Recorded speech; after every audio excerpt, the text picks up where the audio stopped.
कैसे हैं आप सब लोग। आशा करता हूँ कि आप अच्छे होंगे। I am Naveen, welcome to my YouTube channel basic maths on tips. तो जैसा कि आप देख रहे हैं कि इसमें मैंने एक फिगर बनाई हुई है ट्रायंगल ABC। मैं यहाँ पर इस ट्रायंगल का एरिया निकालूंगा। यहाँ पर मुझे दिया हुआ है कि एंगल ए और एंगल बी जो है वो 22.5 के इक्वल है और साथ में AC जो है वो 25 सेंटीमीटर के इक्वल है। तो चलिए शुरू करते हैं। देखिए सबसे पहले अगर हम देखें यहाँ पर तो हमारे पास यहाँ पर दिया है एंगल ए जो है वो एंगल बी के बराबर है। ठीक है, तो ए के सामने कौन सी साइड बन रही है BC और एंगल बी के सामने कौन सी बन रही है AC। तो इसका मतलब जो BC और AC है वो भी साइड्स इक्वल होगी। क्यों इक्वल होगी? क्योंकि side opposite to equal angles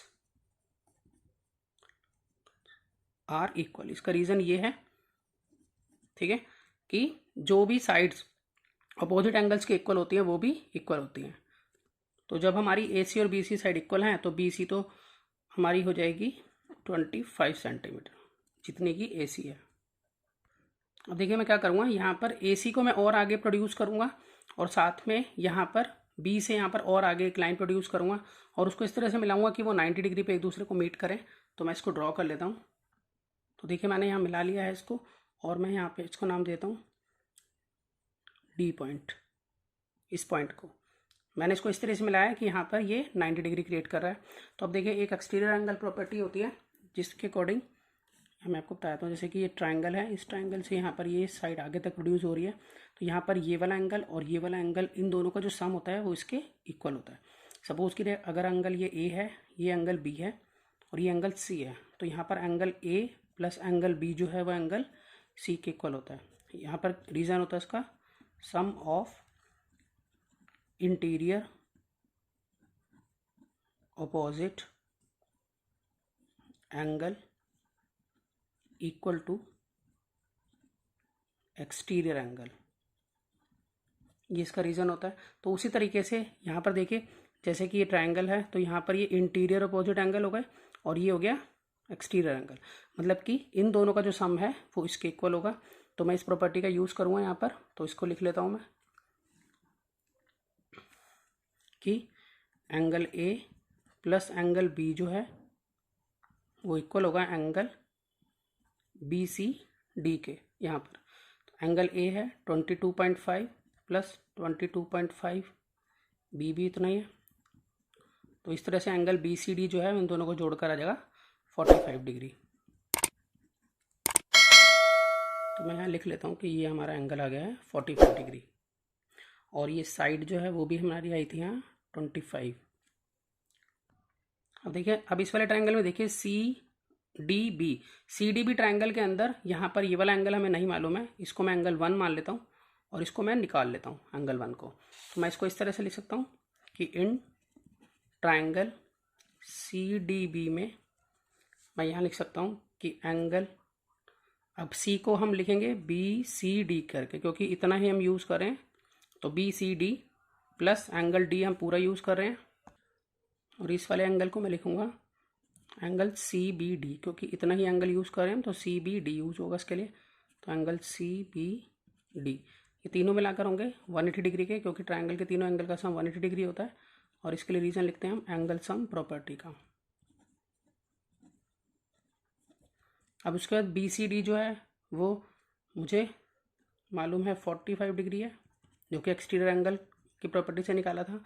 D जो है वो 90 डिग्री है और ये मैंने एंगल 1 माना हुआ है इजिकल टू 180।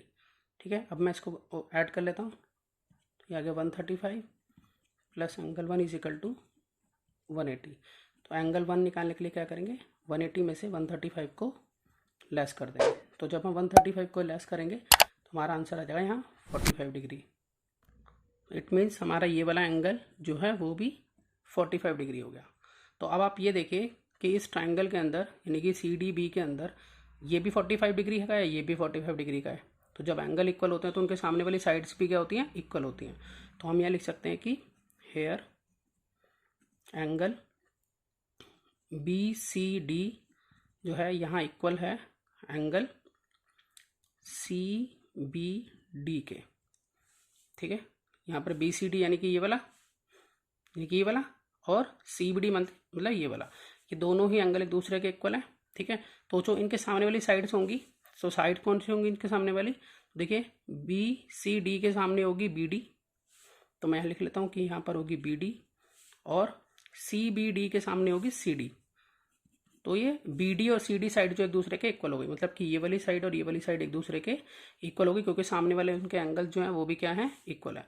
तो इसका रीज़न लिख देंगे वही जो पीछे था, side opposite to equal angles are equal, इस तरीके से। अब आपको इतना क्लियर हो गया होगा। अब मैं क्वेश्चन को आगे सॉल्व करूँगा अगले पेज पर, क्योंकि मुझे यहाँ फिगर जो है वो दिखाते हुए चलना है, तो इसलिए मैं फ्रेश पेज का यूज़ कर रहा हूँ। अब देखिए मैं यहाँ क्या करने वाला हूँ, अब मैं यहाँ पर जो सी डी और बी डी साइड है ना, इसको मैं निकालूंगा, क्योंकि दोनों ही साइड इक्वल है, तो दोनों को मैं एक्स सेलेक्ट कर सकता हूँ यहाँ पर, ठीक है। और उसके बाद मैं पहले इसका जो है यहाँ पर ए निकाल लेता हूँ, यानी कि इसको ए मान लेता हूँ, एक्स मान लेता हूँ, एक्स मान लेता हूँ, चलिए इसको एक्स मान के इसको मैं निकालूंगा। ये दोनों ही एक्स रहेंगी, क्योंकि दोनों ही एक दूसरे के इक्वल हैं। तो सबसे पहले मैं एक्स फाइंड आउट करता हूँ, और क्योंकि ये एक राइट एंगल ट्राइंगल है, तो हम इसके अंदर पाइथागोरस थ्योरम लगा सकते हैं। तो पाइथागोरस थ्योरम से मैं पहले सी डी और बी डी निकालूंगा। देखिए पाइथागोरस थ्योरम के अकॉर्डिंग जो यहाँ पर देखिए 90 डिग्री, 90 डिग्री के जस्ट सामने क्या होगा, यहाँ हाइपोटेनस होगी। तो और ये हमारा बेस है, हाइट हम कुछ भी ले सकते हैं इसको। तो हम यही लिख सकते हैं कि जो यहाँ सी डी का स्क्वायर होगा प्लस बी डी का स्क्वायर, ये होगा बी सी स्क्वायर के बराबर, ठीक है। यानी कि हाइपोटेनस का जो स्क्वायर हो गया, height square plus base square के बराबर होगा। अब यहाँ पर सी डी जो है वो मैंने एक्स मान लिया है यहाँ पर, ठीक है। तो मैं इसको लिख लूँगा एक्स का स्क्वायर, बी डी भी एक्स रहेगी क्योंकि दोनों ही एक दूसरे के इक्वल है, और बी सी जो है वो यहाँ 25 है, 25 का स्क्वायर। तो एक्स स्क्वायर हो जाएगा 2x square is equal to यहाँ पर 25 का स्क्वायर हो जाएगा 625।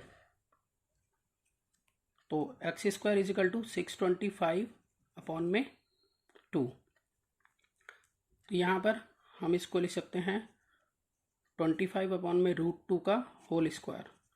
तो इस तरह से ये स्क्वायर से स्क्वायर जो है वो यहाँ कैंसिल हो जाएगा। तो यहाँ पर x की जो वैल्यू आएगी वो आ जाएगी 25 अपॉन में √2। 25 अपॉन में √2 आएगी, तो हम इसको रैशनलाइज कर लेते हैं। तो इसको ऊपर नीचे √2 से मैं मल्टीप्लाई करा देता हूँ। तो ये हमारा बन जाएगा कि 25 √2 अपॉन में 2। इस तरीके से यहाँ पर जो सी डी और बी डी जो है वो आ गई है 25 √2 अपॉन में 2। ये आ गई है हमारी सी डी, और बी डी भी सेम है। तो यहाँ पर भी इसको लिख लेता हूँ कि ये भी मेरी 25 √2 अपॉन 2 है, सॉरी। तो मैं यहाँ पर लिख भी लेता हूँ कि यहाँ पर C D equal to B D दोनों ही 25 √2 अपॉन 2 सेंटीमीटर जो है वो यहाँ पर आ चुकी है। अब मैं यहाँ पर फॉर्मूला लगाऊंगा एरिया ऑफ ट्रायंगल का।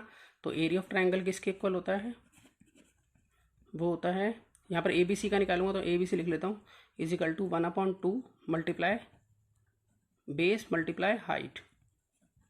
ये होता है एरिया ऑफ ट्रायंगल। अब देखिए यहाँ पर हमारा बेस और हाइट क्या होगी। तो यहाँ पर जो है हमारा बेस होगा वो रहेगा यहाँ पे 25, और जो यहाँ पर हाइट होगी वो हमारी होगी, ये जो मैंने अभी निकाली थी, ये 25 √2 अपॉन 2। तो ये हमारी यहाँ पर हाइट हो जाएगी। अब आप सोच रहे होंगे कि ये हाइट कैसे हो सकती है। तो ज़रा इस फिगर को देखिए। ये फिगर मैंने थोड़ा घुमाकर बनाई है, वही फिगर है ये जो ऊपर क्वेश्चन में बनी हुई थी। तो अगर हम इसको इस तरह से देखें तो ये एक ऑब्ट्यूज एंगल ट्रायंगल है, ठीक है, क्योंकि यहाँ पर ये एंगल जो है वो ग्रेटर देन 90 है। बस उसमें फिगर थोड़ी दूसरी तरीके से बनी हुई है यहाँ पर, ठीक है। ये मैंने ऐसे करके घुमा दी है, तो इस तरह से ये फिगर बनेगी।